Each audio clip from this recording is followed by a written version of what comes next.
In November 1922, a boy walked through the desert mountains of Egypt and discovered some ancient steps carved into the rock.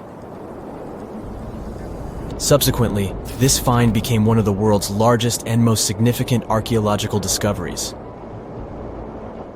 This step was part of Tutankhamun's untouched tomb. Archaeologists found about 5,000 ancient objects, including jewelry, fabrics, painted vases, and funeral masks.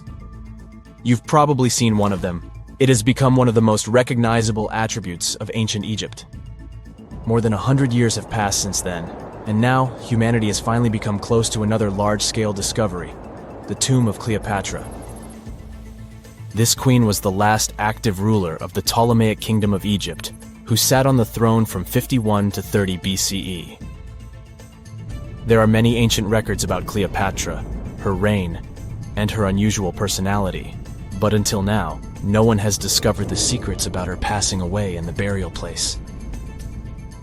So, one archaeologist, Dr. Kathleen Martinez, has been studying ancient records and temples around Alexandria for decades, and concluded that the tomb of the queen should be located under the ancient city of Taposirus Magna, founded in 280 BCE. It was a big city on the northern coast of Egypt, where tens of thousands of people were engaged in trade and industry, and it seems that Dr. Martinez's guesses turned out to be correct. She and a group of archaeologists have discovered a secret underground tunnel near Alexandria, with a length of about 0.8 miles. It was cut into the rock under Taposirus Magna's temple. During further excavations, they found many things that indicate Cleopatra's tomb lies in the tunnel's depths. It's also possible that she is buried there together with the Roman commander, Mark Antony. According to ancient records, Cleopatra and Mark Antony loved each other and together opposed the Roman Senate, which declared Antony a traitor. The fact that natural disasters have occurred on the territory of Taposirus Magna for thousands of years can complicate the excavations. Earthquakes and floods destroyed the city and possibly flooded its underground tunnels. But archaeologists hope the ancient tomb remains untouched, and that it hides many treasures and records about the royal life of ancient Egypt during the reign of the last dynasty. There's a chance that excavations will go underwater and in the mud. This will require much time and funding, but archaeologists are sure it's worth it. Anyway, it's too early to say that Cleopatra is really buried there, but scientists have found many things in the tunnel that confirm this, including clay pots, dozens of coins with the image of Cleopatra and Alexander the Great, as well as a bust with the image of the Egyptian queen. Cleopatra is still one of the most popular personalities in Egypt, on an equal footing with Ramesses III and Tutankhamun. She inspired many films, paintings, and books, but what made her so popular? She became famous for her inconsistency. She was a beautiful, intelligent ruler who pulled Egypt out of the crisis and made it a prosperous power. Medieval Arabic texts say she knew chemistry, mathematics, and philosophy, and may have written several scientific books. She knew several languages and had excellent diplomatic skills. At the same time, there are many legends that she was a femme fatale who drove many men crazy. However, there's no evidence that her beauty was incomparable. The image of a stunning model was created by Hollywood when it made several films where famous actresses performed the role of Cleopatra. And the Roman Emperor Octavian, the adopted son of Julius Caesar, specially created the image of Cleopatra as an insidious seductress because he was her enemy. Even though she was born in Egypt, Cleopatra wasn't an Egyptian. Her ancestors were Greeks, among whom was one of the generals of Alexander the Great. However, the people of Egypt loved her. She learned the language and was very sensitive to the traditions of this country. She knew the history, mentality, and customs of ancient Egypt well. She raised the level of its economy and strengthened its status as a world power. Much of this was made possible thanks to her cunning and impressiveness. She loved theatrical performances and lavish celebrations. She knew how to surprise people and put on a show. But behind the exterior image of a luxury lover was an intelligent and calculating ruler. Ancient Egypt was a rich, luxurious country, and Cleopatra did everything to increase its wealth and strengthen its position in the international arena. For example, she was once in conflict with her brother Ptolemy XIII. The queen knew that she wouldn't be able to resist him, so she decided to attract Julius Caesar to their side. The Roman emperor arrived in Alexandria, where Cleopatra wanted to meet him, but Ptolemy knew about her plans and was about to prevent her from coming to Caesar. Then, instead of a rich and noisy arrival, Cleopatra decided to make her visit inconspicuous. She wrapped herself in a carpet or linen bag the emperor's servants carried into Caesar's private chambers. Cleopatra emerged from the carpet and impressed the Roman emperor with her beauty and determination. As a result, they fell in love with each other and became close allies. After some time, she impressed another influential Roman for diplomatic purposes. She arrived to meet Mark Antony on a golden barge with purple sails and silver oars. Cleopatra was dressed in the image of Aphrodite and sat under a magnificent canopy. Her servants dressed like cupids and were blowing her fan and burning incense. But Cleopatra created such a show for a reason. She knew that Antony revered Greek mythology and considered himself the embodiment of Dionysus. As a result, he was so impressed with this woman that he ended up marrying her. Cleopatra defended her crown, strengthened her alliance with Rome, and bore Antony 3 children. In Egypt, they threw big parties and enjoyed wealth with power. However, the relationship of a high-ranking official with the Egyptian queen caused a scandal in Rome. Octavian was Antony's primary opponent in the struggle for power, so he exploited the situation to darken the competitor's reputation. He used propaganda to make Cleopatra an insidious seductress in the eyes of Roman citizens. He accused Antony of succumbing to her charms. The Roman Senate supported Octavian and declared Cleopatra an enemy. In 33 BCE, this conflict reached a high point when Antony's navy clashed with Octavian's fleet. The latter won and forced his enemy to flee to Egypt with Cleopatra. According to some records, they took refuge near Alexandria. Pursued by the Romans, they hid in one of Cleopatra's palaces and met their end.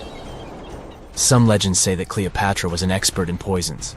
She provoked a venomous snake, a viper or an Egyptian cobra, to bite her. Also, according to another legend, she pricked herself with a poisonous needle. There's a theory that Cleopatra always carried an ampule with poison inside her hairbrush. And when she was cornered, she soaked the needle with this poison and pricked herself.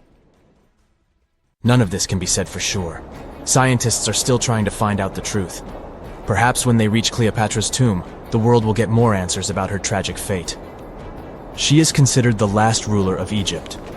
After her passing, Octavian plundered her palaces and temples and returned to Rome, where he became the main emperor. He successfully ruled the country and expanded its borders. His reign ended when he turned 75. World history would have looked different if Cleopatra and Mark Antony hadn't lost that naval battle. By the way, did you know that more time has passed between Cleopatra's reign and Neil Armstrong's flight to the moon than between the reign of the Egyptian queen and the construction of the Great Pyramid of Giza? Armstrong took a step on the Earth satellite in 1969, 38 years after the birth of Cleopatra. And the construction of the pyramid took place in 2560 BCE. Imagine how long the history of ancient Egypt is. Cleopatra is closer to us in time than to the pyramids. No man shall ever find my tomb. That's what, according to rumors, Cleopatra once said. Rumor has it really wasn't about the gender.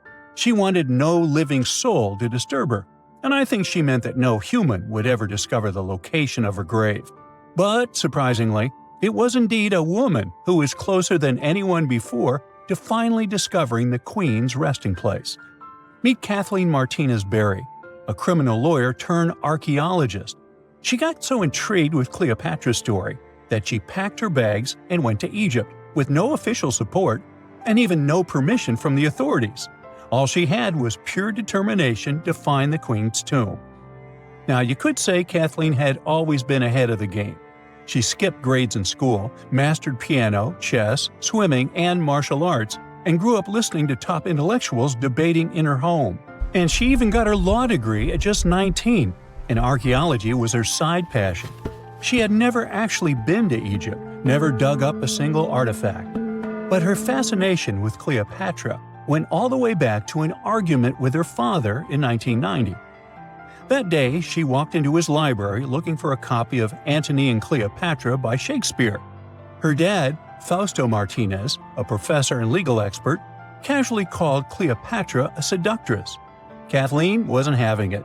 She fired back, arguing that history had been totally unfair to Cleopatra. The Romans, she said, wanted to destroy her reputation, and for centuries, people had just believed their version of the story. The debate went on for hours, and in the end, her father admitted maybe he had judged Cleopatra too harshly. That conversation changed everything for Kathleen. From that day on, she read every ancient text she could find, especially Plutarch's account of Cleopatra and Mark Antony. The more she learned, the more convinced she became that Cleopatra wasn't just some queen who fell for the wrong guy. She was a genius, playing a dangerous political game to keep Egypt independent. And the more she read, the more she started thinking, what if everyone had been looking for Cleopatra's tomb in the wrong place? That thought stuck with her. When she was caring for her second child, she earned a master's in archaeology. Multitasking. That reignited an obsession that would take over her life, uncovering the truth about Cleopatra. Even though most experts believe that Cleopatra's tomb, along with the final resting place of 13 other Ptolemaic rulers, lies somewhere beneath modern-day Alexandria, Dr. Martinez has a different idea. She believes Cleopatra was buried at Taposirus Magna, an ancient temple dedicated to Osiris, the Egyptian deity of the afterlife. But she still needed an ancient foundation plate. These plates, about the size of a smartphone, were placed beneath important temple structures and often contained inscriptions explaining when and why the temple was built. If she could find a plate that confirmed the temple was dedicated to Isis, Cleopatra's patron deity, she'd have solid proof that this was the right place to look. Nothing could deter Martinez. She excavated the entire temple site, digging deeper than anyone before her. Her team found coins with Cleopatra's name and face stamped on them. It meant Cleopatra had a direct connection to this site. Then, they uncovered something even more interesting: a tunnel used to bring water to people, leading straight from the temple into the Mediterranean Sea. So, if parts of the temple had already sunken into the water, could Cleopatra's tomb be down there too? Martinez needed proof to convince Egyptian authorities to let her search underwater. And, against all odds, she found the missing foundation plate. On it, the pharaoh offered a large area of Nubia to deity Isis. That was it, the confirmation she needed. The temple was indeed dedicated to Isis, proving her theory wasn't just speculation. If one temple was on land, Martinez suspected the second temple, possibly Cleopatra's tomb, had collapsed into the sea. She needed help from experts in underwater archaeology, so she reached out to Robert Ballard, the guy who discovered the Titanic. With support from the Egyptian authorities, she and her team began exploring the waters off the coast of Alexandria. And what they found was mind-blowing. Underwater, they discovered massive stone structures, some standing 6 to 10 feet tall, right where the coastline would have been thousands of years ago. They also found basalt blocks, the same material used in the statues from the first temple. That meant one thing: those weren't just random rocks. They were the remains of a lost city, buried beneath the sea for centuries. Now, we can only wait and see whether Martinez and her team will be able to unravel one of the greatest mysteries of the past left by the outstanding woman that was Cleopatra. Here's some backstory. After her father, Ptolemy VII, passed away, Egypt's throne went to both Ptolemy VIII and Cleopatra, or so it seemed. Cleopatra, just 18 at the time, allegedly married her 10-year-old brother. Yeah, ancient royalty had some different customs, though there's no solid proof of that. But sibling love didn't last long. Young Ptolemy decided he wanted all the power for himself and tried to push Cleopatra out. Forced to flee the country, she didn't just sit around feeling sorry for herself. She raised an army, ready to march back and take what was hers. That's how, at 21, she was already in the Sinai Desert, leading an army and planning her return to the throne. Now, by that time, Cleopatra had already been locked in a powerful political, and not only political, alliance with Julius Caesar. In June 47 BC, she gave birth to a son, Ptolemy Caesar, better known as Caesarion, who, many believe, was Caesar's child. But that didn't stop her from playing by Egyptian royal rules. And her husband number 2, her other brother, Ptolemy XIV. Yep, despite her ongoing affair with Caesar, Cleopatra married yet another sibling, because, in her world, keeping the throne in the family was the name of the game. Now, marriage aside, Cleopatra's bond with Caesar stayed strong. She even traveled to Rome with Ptolemy XIV for a state visit. But instead of playing the role of a dutiful queen, she stayed in Caesar's private villa by the Tiber River. But after Julius Caesar lost his life in 44 BCE on the Ides of March, Cleopatra's political standing became shaky. To make matters worse, her brother-husband Ptolemy XIV passed away soon after, and some suspect Cleopatra had a hand in it, leaving her as the sole ruler of Egypt. Meanwhile, back in Rome, Mark Antony was rising to power as Caesar's presumed successor. Wanting to size up the Queen of Egypt, he summoned Cleopatra, and she did not disappoint. Sailing into town on the lavish barge, dressed as a deity, Cleopatra made quite an entrance. Antony was instantly mesmerized, so much so that he left his third wife back in Rome and followed Cleopatra to Alexandria, where their relationship turned into a full-blown royal affair. The two had 3 children together. Together, they waged war against Caesar's adopted son, Octavian, in a battle for control of the Roman Empire.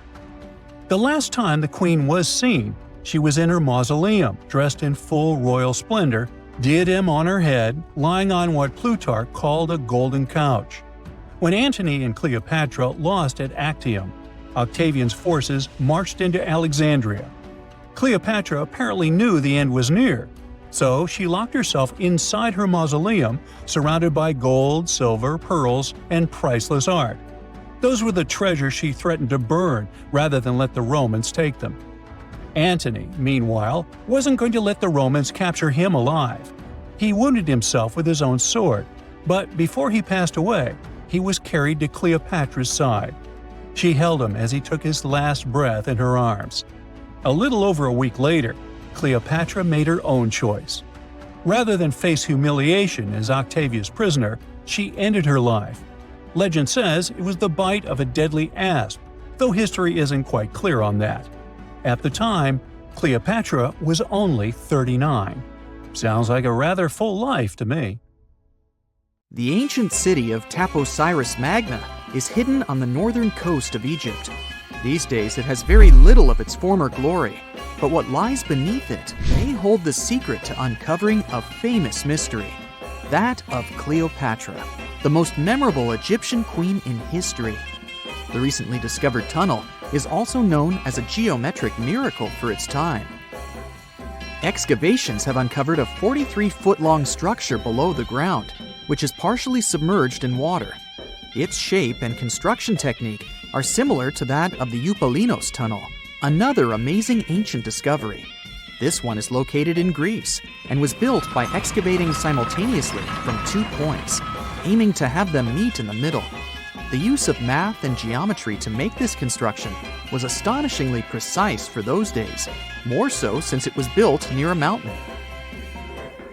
Archaeologists that have been working on the Taposirus Magna site since 2004 believe this tunnel may lead to the lost tomb of Cleopatra. The clues they found so far seem to back up this theory. For starters, the city and its temple were built by one of Cleopatra's ancestors, Ptolemy II. All the architecture seems to indicate it was dedicated to the ancient spirit Osiris and his queen Isis. Throughout her reign, Cleopatra did try to associate herself with Isis, so it may be no surprise she chose this location as her final resting place. Scientists have yet to pinpoint Cleopatra's tomb, but research continues with the help of modern technology. To study this location better, archaeologists have even used a special device called ground-penetrating radar. This tool allows us to analyze what lies beneath the ground without being intrusive. Since this tunnel is so old, research needs to be done very delicately. Seeing pictures of what's underground before you start digging is incredibly useful, and has been done here since 2011. Finally discovering Cleopatra's tomb may help us piece together her story, especially what might have happened during the last portion of her life, which is still surrounded by mystery. We still don't know the exact cause of her passing. Some believe she may have let herself be bitten by a poisonous Egyptian cobra. Others have suggested that she was well accustomed to toxic substances, even hiding some in her hairbrush in case she ever needed it. But that's not to say she chose to use it on herself. We do have a lot of other interesting information on Cleopatra that's equally as impressive, like the fact that she had a stylist. Most of the images you've seen depicting this famous queen show her wearing black eyeliner.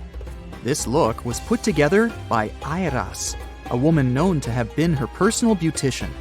She traced the long line from her eyes to her temples, a makeup technique still used today to enhance the eyes. Airas was an important figure throughout Cleopatra's life, known also as her confidant and close friend. There are even theories that suggest Airas was there by her side when she passed away. Despite her well-thought-out looks, Cleopatra wasn't as pretty as she's described. Or at least, that's what recent research has pointed out. Sure, if we look at movies and modern imagery, she's depicted as this incredibly beautiful woman with symmetrical and delicate features. However, if we look at coins showcasing her image from back in the day, her looks are rather average. Her image on the coins might have been adjusted, too, to make the queen look stronger in the eyes of her people. So there is no trusted source available to confirm her image, but her description in most pieces of ancient literature speaks of her other qualities, like her voice and personality, not of her beauty. Cleopatra might have been the most famous Egyptian queen to this day, but she wasn't the first choice. She did have an older sister, Berenice, that was initially supposed to take the throne. Berenice passed away before she could do that, so Cleopatra took on the role and began investing in her education. She traveled throughout the country quite frequently, so she could become accustomed to her people and their needs. She was only 18 when the responsibilities were passed down to her, and immediately gained popularity because of her intelligence and education. Her taste in literature was quite good too. She was known to be a fan of Homer, the famed Greek philosopher and poet. Cleopatra loved to write as much as she loved to read. There are even claims that she wrote a book on medicine and cosmetics, but we have no evidence to this day that such work ever existed. Part of being a great leader back then meant you had to speak multiple languages. Cleopatra clearly understood that, and that's why she's rumored to have known many languages to varying degrees. Some archaeologists suggested she spoke Greek, Egyptian, and Ethiopian, as well as many Arabic dialects. She might have even spoken Latin, but there's little evidence to support this claim. She might not have had angelic looks, but Cleopatra was really careful with the way she looked, even with her diet. She was known to have enjoyed simple meals, including a variety of fish. Since she lived close to the Mediterranean Sea, it's really no surprise. As a treat, she liked to eat stuffed pigeons, which she also served to her guests.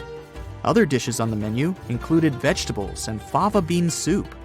Fruits and nuts weren't missing from her diet either, and she was also a big fan of honey.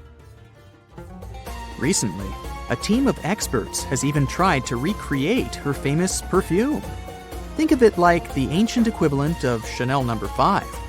Cleopatra was known to be a fan of luxurious scents, which she believed could even influence how people treated her when they met.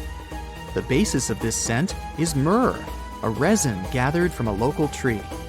Other ingredients added to the mixture were also found back in the day, like cardamom, olive oil, and cinnamon. The results may not be quite as delicate as the perfumes we know and use today. Its consistency was way thicker, and the scent lasted way longer. When she was at the height of her power, Cleopatra might have been the richest person in the world. Back in the day, she ruled over a territory that stretched across the Mediterranean, from modern-day Libya in the west through Egypt to Syria in the east. This is the largest territory ever ruled over by a woman. In today's currency, her worth might have been somewhere around $95 billion. The calendars we use today may have been introduced by Cleopatra herself. She presented the idea of leap years and leap days to Caesar, the Roman emperor she was known to have been close with. Taking her advice, Caesar made these adjustments part of the official Roman calendar. The ancient Egyptians already knew the year was longer than precisely 365 days. They discovered this by studying the brightest star in the sky, called Sirius, and concluded that a year is actually 365 and 1/4 days long. It was Elizabeth Taylor that famously introduced Cleopatra to pop culture when she played her in the 1963 film bearing the same name. Up until that point, it was the most expensive film ever made. It was originally supposed to cost somewhere around $2 million, but ended up costing a mind-boggling $44 million. That's mostly because of script and production issues. To make this iconic movie, producers created 79 sets from scratch, as well as over 26,000 costumes for the cast. Elizabeth Taylor's Cleopatra costumes alone cost somewhere around $200,000. Thankfully for the producers, the movie made headlines and was well received by critics, making it a box office success. A lot of people associate Cleopatra with another famous Egyptian ruler, King Tutankhamun, nicknamed King Tut. Surprisingly, apart from both of them being Egyptian pharaohs, they have nothing else in common. For starters, King Tut lived around 1,300 years before Cleopatra did, and there is also no connection regarding their ancestry. Cleopatra had Macedonian Greek roots, while King Tut was a native Egyptian. A gruesome discovery took place in Egypt some years ago. You want to hear about it? 16 human hands, carefully buried in 4 eerie pits. They didn't look too much like human hands at first, since they were abnormally large, but they were. Weirdly, there were only right hands. No left hands were in sight. It turned out that it points to the practice of an ancient dark ritual. Old Egyptian art and tales talked of a ceremony where warriors would present the right hand of their adversaries as proof of victory and ask for gold in return. Egyptians believed in the afterlife, so cutting off someone's hand meant you cut off their power eternally. Guaranteeing this type of defeat was interesting to the winning party. Here, the fight was between Egyptians versus Hyksos, who lived in what was once known as Canaan. Egypt has always been the center of some history-changing findings, and some time ago, this papyrus was found. If we stretched it open, it would be just a tad bigger than the height of a skyscraper. The world's tiniest skyscraper, which is located in Wichita Falls, Texas. When humans didn't write on their notes app, they wrote on this thing, made from the medulla of a papyrus plant. Around 2,000 years ago, ancient Egyptians wrote something reminiscent of a book where they describe most of their funerary traditions and their visions of the afterlife. It's considered one of the most important texts from ancient Egypt and is still sold in bookstores to this day. This ancient manuscript was unearthed from a chamber located just south of the Pyramid of Djoser, located in Saqqara. Oh yes, Djoser is the oldest pyramid in Egypt and not the Giza pyramids like most people think. So recently, the site of Saqqara buzzed with excited archaeologists who probably found one of Egypt's oldest complete mummies. They believe that this beautiful and well-preserved mummy was that of a wealthy man. He was discovered in a deep shaft, covered in layers of gold leaves. There are many symbols that show he was an important and wealthy man, like the band he wore on his head, the bracelet on his chest, and the fact that he was embalmed with a tunic, which was reserved for Egypt's finest. The most exciting part of the entire discovery was finding the resting place sealed with mortar, just as the ancient Egyptians had left it 4,300 years ago. Now this may sound weird, but back in 2008, archaeologists discovered a missing pyramid. Now it went missing because it deteriorated over the span of 4,000 years. Today, you can only see its base. It was a pretty important site back in ancient times. It is said that around the area of the pyramid, the ancients hosted a special type of ceremony where high priests would carry mummified remains of sacred bulls. Now, here's a fun fact. Ancient Egyptians believed that Apis bulls were earthly incarnations of the city deity of Memphis and was connected to rites of fertility. It wasn't just any Apis bull, though. They needed to be all black, with a single white mark between its horns and a bunch of very specific characteristics. They were selected by the local priests and honored until they passed away. After that, they were mummified and buried in underground galleries. Meanwhile, this missing pyramid sort of disappeared around the 1800s. It was a German archaeologist who first found it in the village of Saqqara. He called it the Headless Pyramid when he first found it.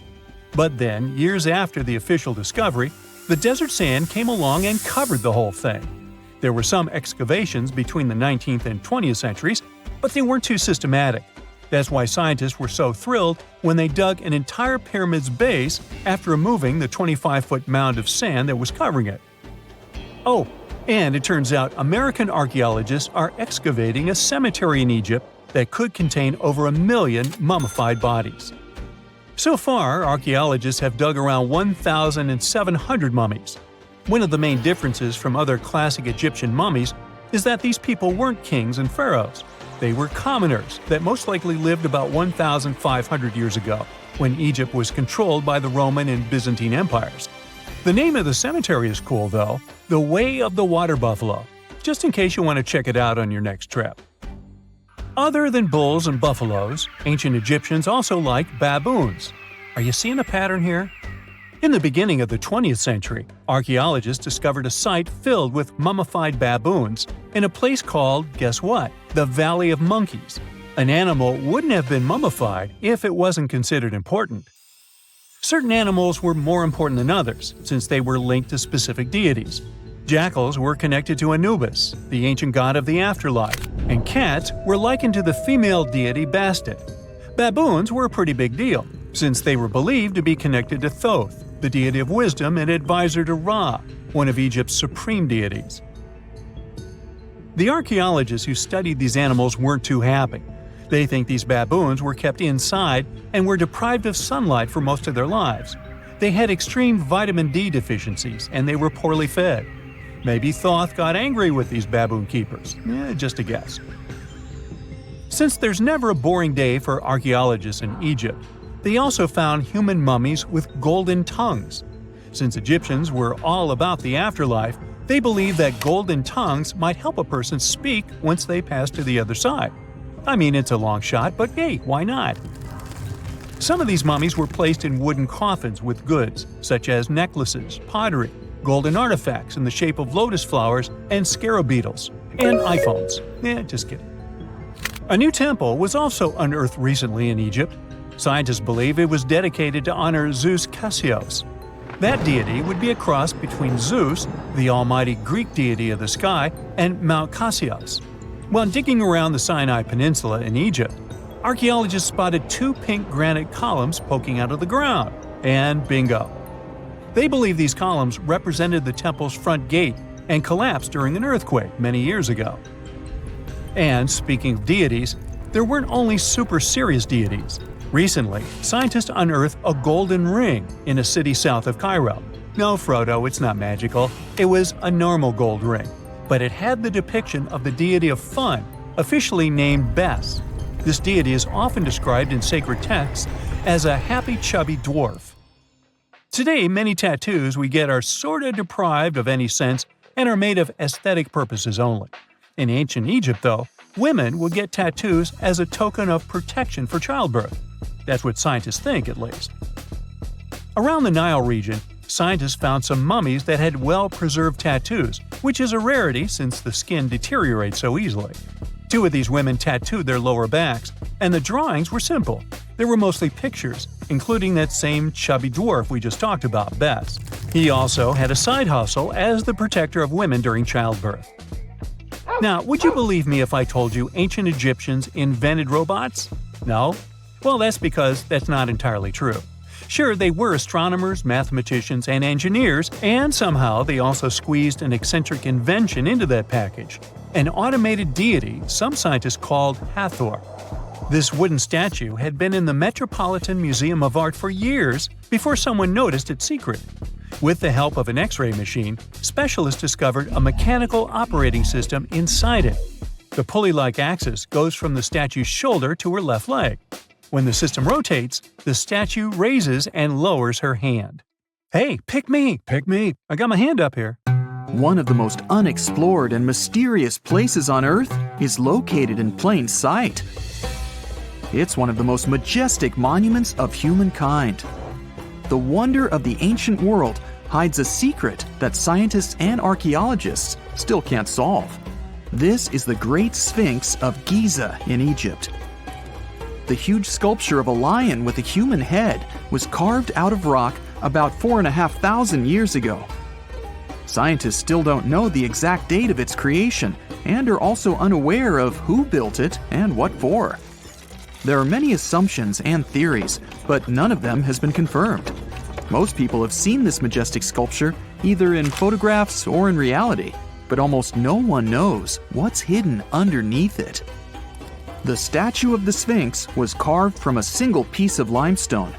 It was painted. The remains of color pigment on the surface prove this. In the distant past, the Sphinx looked much brighter and more colorful than what we see now. But even after thousands of years, its greatness hasn't diminished. And by the way, Sphinx is not the real name. It was invented by the Greeks about 100 years or more after its creation. Initially, the Egyptians called the statue Hor-em-Akhet. There are many legends and theories saying the Sphinx is there for a reason. It's like a watchdog that guards the tomb of the pharaoh and the secrets of ancient Egypt. These legends become more plausible when archaeologists discovered hidden entrances at the feet of the Sphinx. They believe that these secret passages are the beginning of the tunnels leading to the halls with treasures. You can find a lot of stories on the internet that claim the Sphinx hides the Hall of Records, a repository filled with ancient and secret knowledge. One of the main artifacts of this repository is supposed to be the records of the ancient mythical state of Atlantis. According to legends, the entire library from this city was moved under the Sphinx.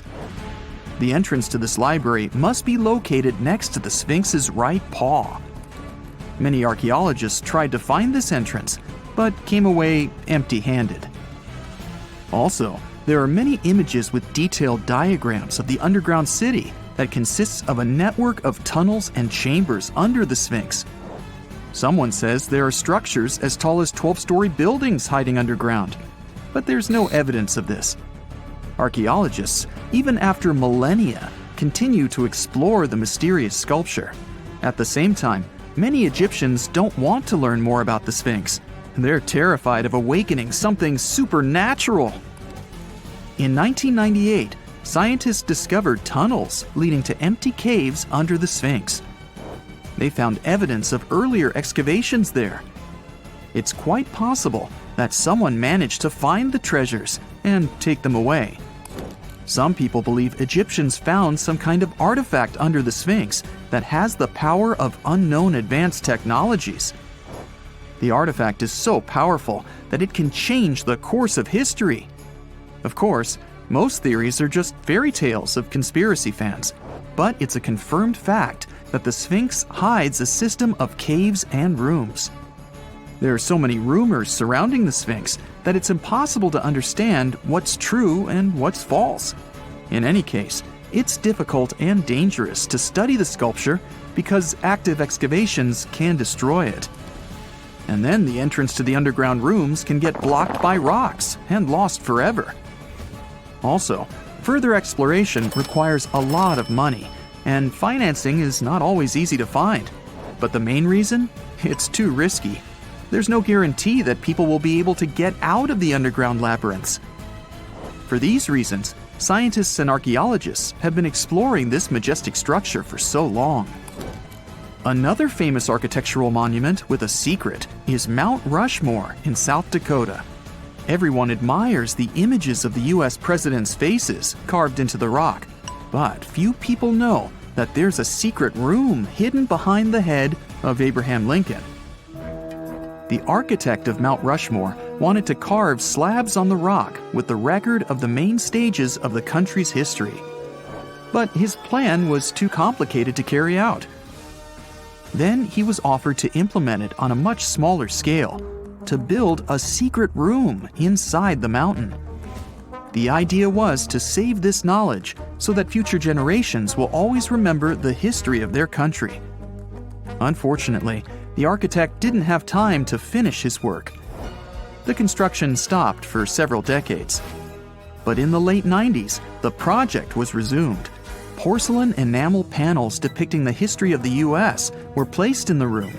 It's possible that these plates will be stored there forever. But people can't see them, at least for now. The room is inaccessible to tourists as it's too difficult to get inside.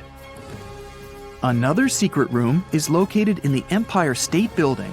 More precisely, it's not even a room, but a place where you can take cool photos. Almost all tourists gather on the observation deck of the 86th floor to enjoy a stunning view of Manhattan.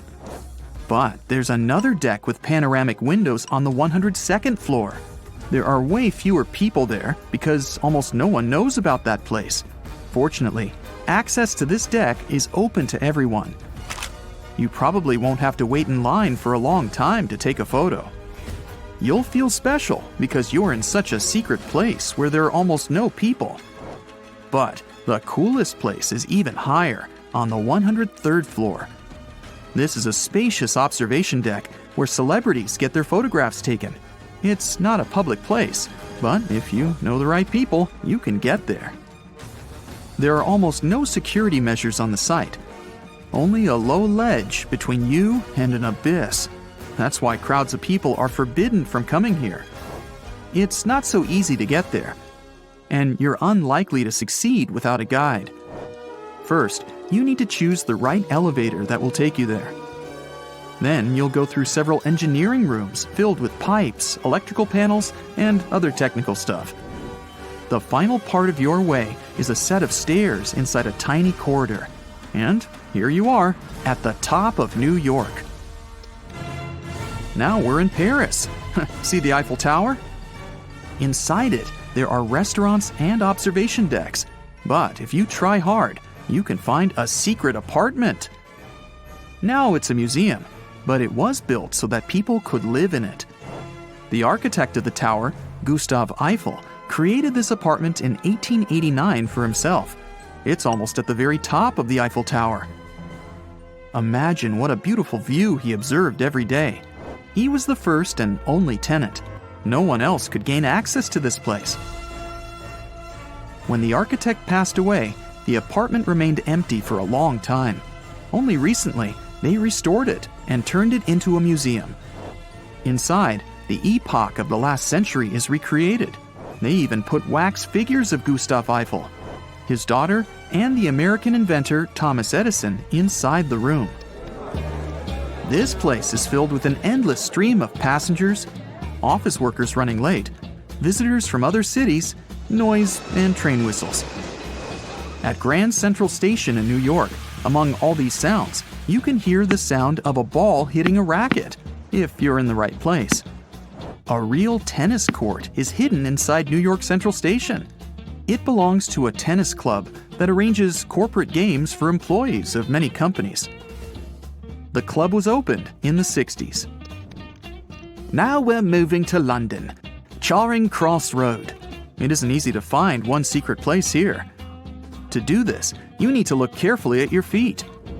Do you see these sewer grates in the asphalt? Inside them, you can notice two signs with the name Little Compton Street. Yeah, there's another street right below you. It disappeared from all maps at the end of the 19th century.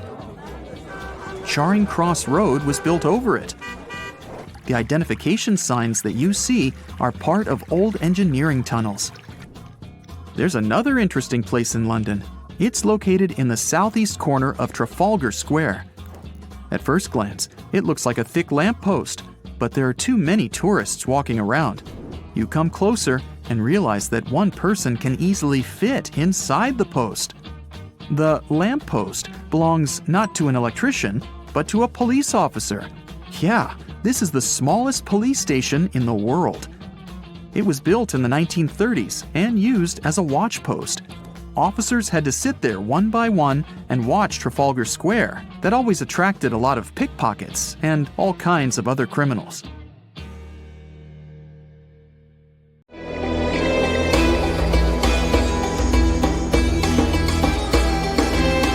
The Great Pyramid was created as the final resting place of ancient Egyptian monarch Khufu. According to legend, French leader Napoleon entered the Great Pyramid and came back out looking shaken and super pale.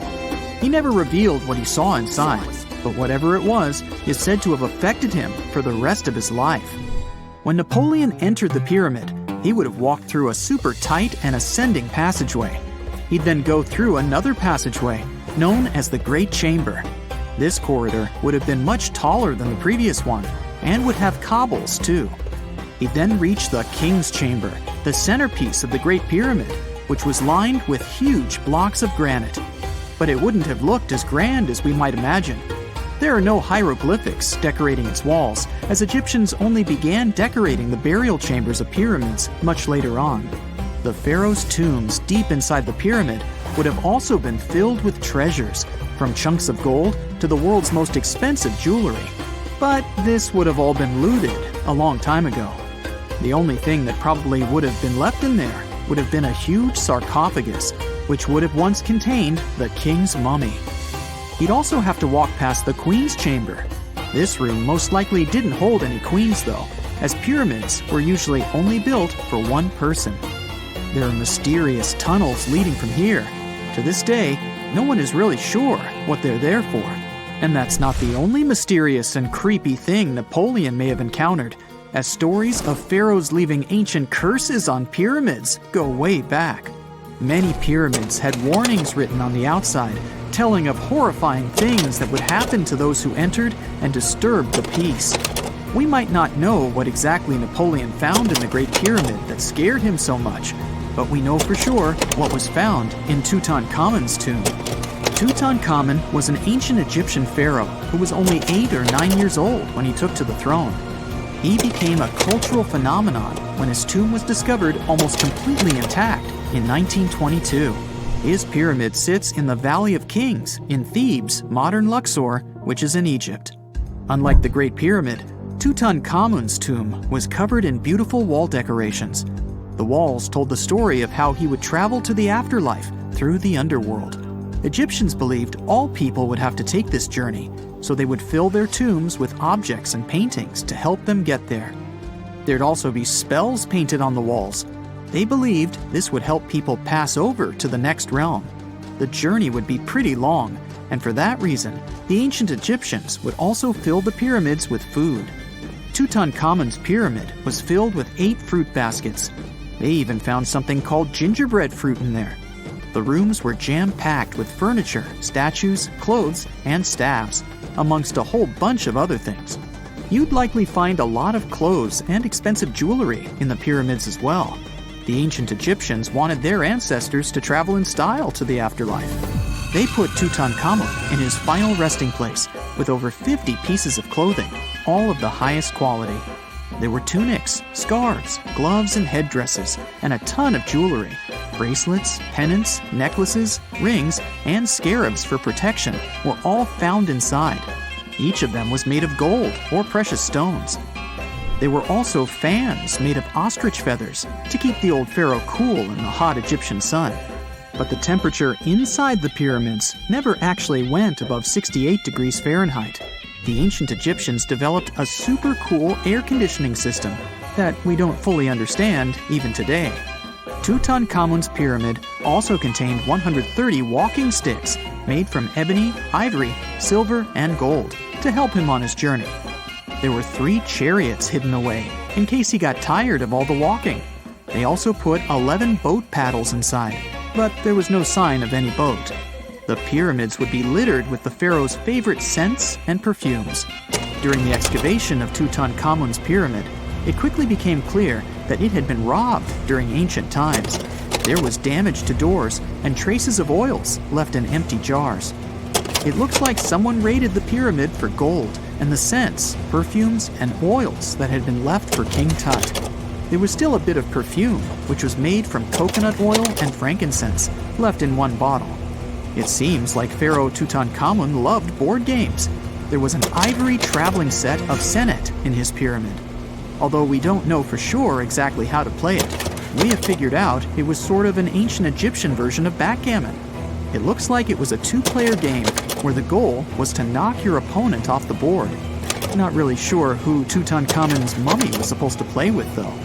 The ancient Egyptians had some rituals that may seem pretty strange to us. For example, they used to shave their eyebrows off if they ever lost a cat. So it's not too surprising they put some really weird things inside pyramids. Archaeologists discovered a collection of mummified cats and scarab beetles in pyramids that date back more than 4,000 years. They were found in the pyramids of Saqqara, which is south of Cairo. They also found a bunch of makeup kits and mirrors inside. Makeup was worn proudly by both men and women in ancient Egyptian times. Eyeliner was the most popular cosmetic. The Rosetta Stone was one of the best discoveries ever made in pyramids. It was found by our man Napoleon Bonaparte and his team. It's a black granite rock that dates back to 196 BCE. It's transcribed in Greek, Demotic, and hieroglyphic. When it was translated in 1822, we got the key to understanding ancient Egyptian hieroglyphics for the very first time. The discovery of Queen Hatshepsut's mummy in 1903 changed our understanding of the Egyptians forever.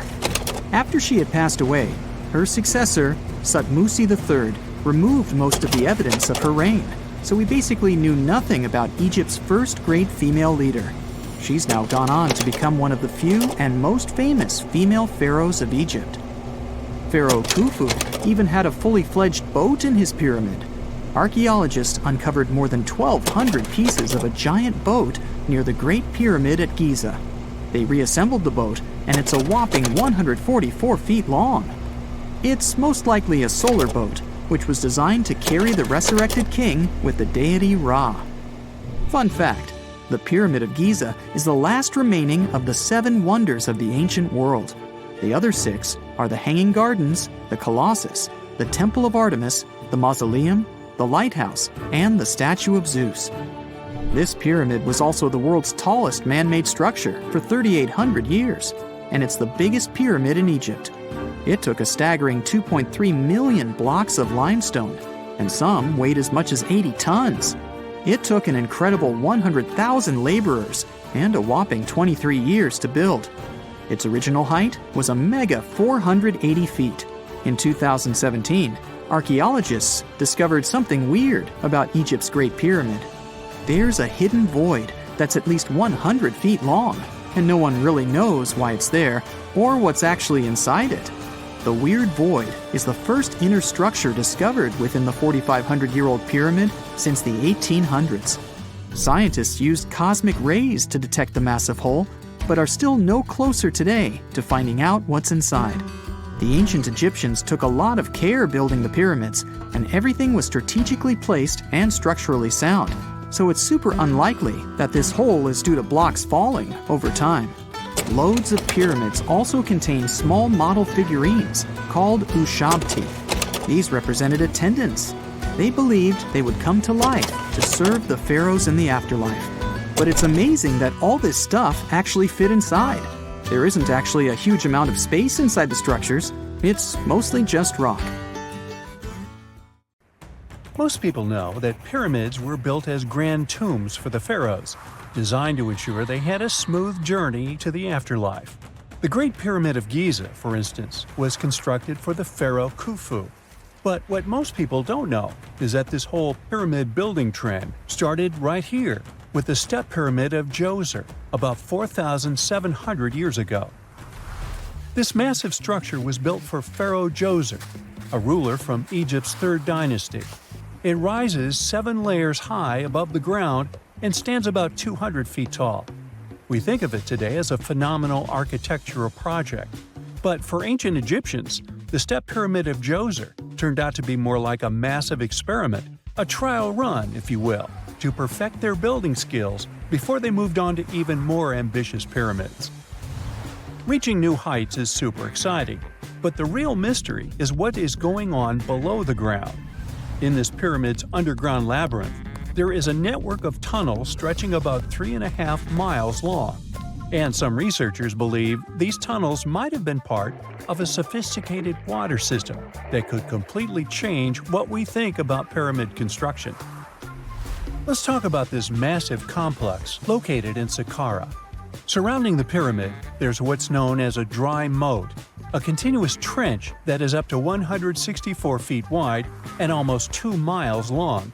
It forms a sort of rectangular shape around the pyramid.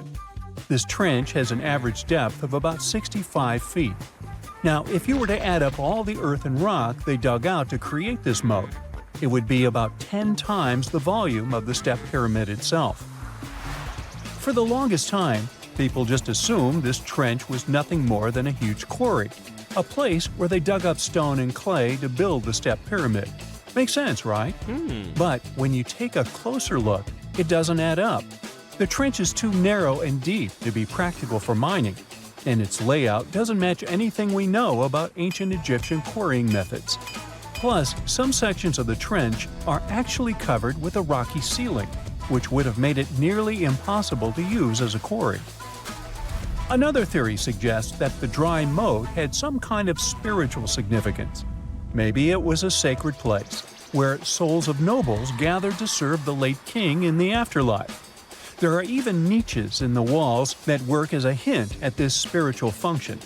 But most researchers believe that this purpose likely developed much later, long after the complex was built for Djoser. So what was the moat really designed for? In 2020, a researcher came up with a pretty intriguing idea. It is possible that this trench was actually designed to collect and manage water, especially after heavy rainfalls. Now, that makes sense when you consider the location. The moat sits in an area that could easily have been flooded by runoff water from nearby plains. This could also explain why the trench wasn't used for new graves until much later when the climate became drier and less prone to flooding. The story becomes even more intriguing as this trench appears to be part of a larger, more complex hydraulic system within the Djoser complex. It is like the trench has several compartments, carefully carved out of the rock and connected by tunnels. These compartments likely served as a part of a water treatment system, where water would flow from one compartment to the next, getting cleaner as it moved along. Now, here is where things start to tie into the pyramid itself. The Djoser complex has a series of underground shafts, and some researchers think that water from the moat's deep trench might have been used to power a hydraulic lift system, and this giant water-powered elevator could have been used to raise the heavy stones needed to build the pyramid. It worked like a volcano, but instead of lava, water did the heavy lifting. Imagine a big deep hole in the ground at the center of the pyramid site. Inside this hole, there was a huge wooden platform, kind of like a giant raft that could move up and down. When the workers wanted to lift a heavy stone, they would fill the hole with water. As the water rose, the wooden platform started to float up, carrying the stone with it, almost like a giant water-powered elevator. When the stone reached the right height, the workers slid it off the platform and onto the pyramid. The idea is that water from the deep trench, after being cleaned and filtered, would flow into these shafts. A massive float, possibly made of wood, would then rise as the water filled the shaft, lifting the stones up to where they were needed for construction. Once the stone was in place, they'd let the water out, lowering the platform back down to the bottom, ready to lift the next stone. This fancy hydraulic lift system could have been a game changer, making the whole building process a lot faster and more efficient without using a lot of workforce. It is like the ancient Egyptians were already embracing the whole idea of work smarter, not harder. But of course, not everyone is on board with this theory. Some experts argue that the area where the step pyramid of Djoser was built couldn't have held enough water from occasional rains to maintain such a fancy hydraulic system. The main theory suggests that, in the past, there might have been some kind of lake nearby that would have filled up after a period of rain, and this lake could have supplied water to the complex's hydraulic system. But there is no mention of such a lake in any ancient Egyptian writings, so it might be more of a what-if situation than a reality. And then there's the issue of the hard work itself. Remember when I said this method could have allowed the ancient builders to raise stones with far less effort? Well, that might not be entirely true. According to some experts, just building this hydraulic device would have required a lot more heavy work than simply moving the stone blocks using good old-fashioned manpower. And let's not forget, the step pyramid of Djoser is like a baby pyramid compared to those that came later. The stones used for Djoser's pyramid weighed, on average, about 660 pounds each, which is nothing compared to the more than 2.5-ton blocks used later for the pyramid of Chephren. If this cool water lift theory gets completely ruled out, we still need to explain how this pyramid was built in the first place. To answer that, we need to rewind a bit and talk about the original plans. See, before Djoser's tomb became a pyramid, the idea was to construct a simple mastaba. This type of tomb was pretty common in earlier periods, a flat-roofed, rectangular structure with sloping sides. But after the original mastaba was finished, they decided to expand it a bit by adding more layers on top. And then they added even more layers, until the construction reached 6 distinctive steps, each one smaller than the previous. And they probably did all this by raising those heavy stones using ramps, not a water-powered elevator. There is still so much we don't know about the step pyramid of Djoser. More research is definitely needed to fully understand how this system worked, or if it even existed at all. But the idea of using water to help build the pyramid adds a whole new layer to our understanding of ancient Egyptian engineering. It's a powerful reminder of just how clever and resourceful those builders were, using the natural landscape and the power of water to create one of the most iconic monuments in history.